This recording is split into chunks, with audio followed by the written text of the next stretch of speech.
Good morning, good afternoon, good evening, wherever you are. I'm your host, FD465.tv, and today, in this video, I want to share with you why NEAR, some people will say NEAR protocol, but NEAR the blockchain, not the protocol, why NEAR is just getting started. If you want to know more about that, please keep watching. But before I jump into this video, guys, please note that I'm not a financial advisor. I'm just some dude on the internet with some information to share, whether for entertainment or educational purposes. And if you're from the UK, please note that the UK authorities do deem crypto assets to be an extremely risky asset class. Therefore, for your own protection, you should not be watching content like this video, because that may end up leading you to losing all your funds if you do indeed proceed and invest in any crypto assets. That said, let's come back to why NEAR is just getting started. In this cycle, so far we have seen it all, and we're not even at the serious end of the bull market. There have been a conveyor belt of Ethereum layer 2s. Ethereum itself switched from proof of work to proof of stake. Other blockchains such as Celo and Coti have now pivoted to join the ETH layer 2 bandwagon. Meanwhile, Polkadot has brought out the big guns with this Polkadot 2.0,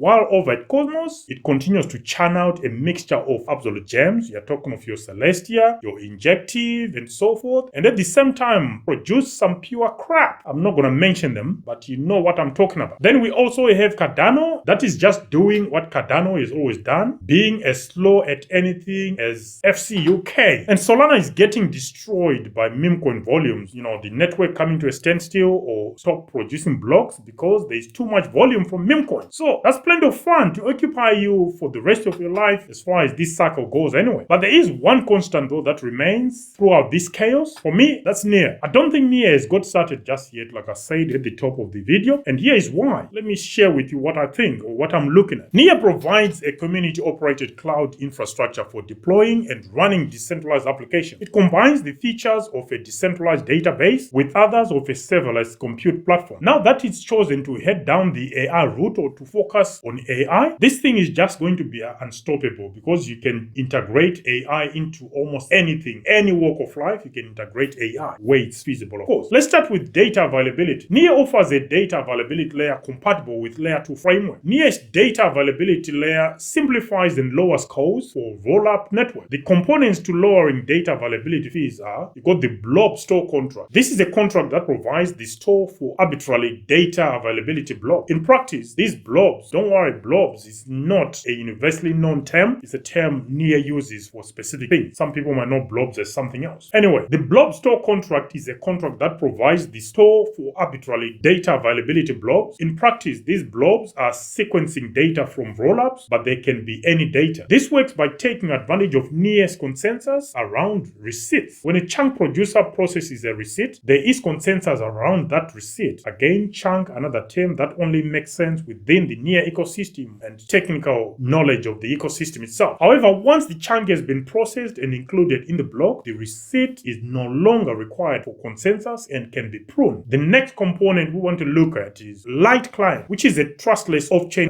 light client for NEAR with data availability enabled features such as KZG commitments, Reed-Solomon erasure coding, and storage connectors. The light client provides easy access to transactions and receipt inclusion proofs within a block or chunk. This is useful for checking any dubious blobs which may not have been submitted or validating that a blob has been submitted to NEAR. The next component is RPC client, the de facto client for submitting data blobs to NEAR or the NEAR blockchain. And the fourth is integration. Proof of concept works for integrating with layer 2 rollups has been achieved for the likes of Optimism Stack and Arbitrum Nitro Stack. The next reason why I think NEAR is not started yet and is potentially unstoppable is the data infrastructure. We've just covered data availability. This is data infrastructure. NEAR offers ready-to-use solutions to access and monitor on-chain data easily. This is very useful to automate actions based on specific events, such as a cache of data to reduce latency, gather usage data of the blockchain, and even study user preferences. NEAR offers three main solutions to access and monitor on-chain data. You got BigQuery, public dataset, and Query API. BigQuery, public dataset, Query API, and NEAR Lake. Each of these solutions is designed to fit different needs and use cases and can be used in combination to create a complete data infrastructure for any application. Now, let's look at these three solutions more closely then. The three solutions under data infrastructure. Got BigQuery public dataset. Blockchain data indexing in NEAR public lakehouse is for anyone wanting to understand blockchain data. This includes users where they can create queries to track NEAR assets monitor transactions or analyze on-chain events at a massive scale. You also have researchers who use index data for data science tasks, including on-chain activities, identifying trends, or feeding artificial intelligence or machine learning pipelines for predictive analysis. So you can see that the pivoting was not by accident. And then we have startups, those that can use near index data for deep insights on user engagement, smart contract utilization, or insights across tokens and NFTs. The benefits of BigQuery public data sets are as follows. You got near instant insights, which is historical data that is queried at scale. Cost effectiveness to eliminate the need to store and process bulk near protocol data. A user can query as little or as much data as they prefer. Easy to use is another benefit. No prior experience with blockchain technology is required. You just need to bring a general knowledge of SQL to unlock insights. If you want to learn about SQL, just go on Google. The second solution under data infrastructure is Query API. Near Query API is a fully managed solution to build indexer functions, extract on-chain data, store it in a database, and be able to query it using GraphQL endpoint. Query API stores all the indexer logic and schemas used to provision the database on-chain. Benefits of using Near Query API are as follows. Your data your way. As a user, you can decide how you want to store your data, including how that data should be presented. Indexers are also very simple to apply your own logic if you are good with creating logics to query a database. The query APIs are plug and play, which means users can fetch data from any applications through the query API. And the final solution is Nearlake. Nearlake is an indexer built on top of Near Indexer framework to watch the network and store all the events on JSON files on Amazon Web Services S3, AWS S3, Y AWS. Nearlake is cost efficient for building self-hosted indexers in Rust, JavaScript, Python, Go, and a few more other languages. Users can also benefit from streamlined data management by making use of Nearlake's framework to stream blocks their server directly from Nearlake. Having gone through the three solutions that we've just covered, that is data availability, data infrastructure, and Nearlake, you can see why Near is well placed to play a pivotal role when it comes to AI or artificial intelligence as well as machine learning. Why? Because they are working on manipulating the data. The data will always be generated, but a mechanism to manipulate, read, share that information or data in a decentralized manner, that's what Near are working towards. And that is a good foundation for robotics and any other machine learning required. Artificial intelligence requires a lot of readily available data to learn from, and Near appear to have the infrastructure to achieve just that. Now, if you are still in doubt that Near is going to be pivotal for the next part of the industrial revolution, which is going to be led by artificial intelligence and machine learning, I'm hoping this short video has helped you work out in your mind what might be upcoming as far as Near is concerned. Like I said, don't think it's started yet. It's just about to get started. It's not done yet. There's plenty more to come from Near. What I want to know from you guys is whether you are invested in Near or you do view Near as a massive project going into the future, not just for this cycle, but I think this can be a long-term thing. That means as an investor, if you're invested in Near, you need to be holding a long-term investment horizon. Of course, there will be some tactics you use or strategies that you use to make sure you maximize your position. We're not going to go into those in this video, but I'm talking of holding Near for the long term. Is that something you are considering? If not, why not? This is just a drop into an ocean, what I just shared with you. There's plenty more coming from Near. Anyway, guys, that was a quick one on why I think Near is just getting started. Do you agree with me? Let me know in the comment section. Until the next one, guys, I'm your host, FD for Sage5.tv, signing out for now. Bye.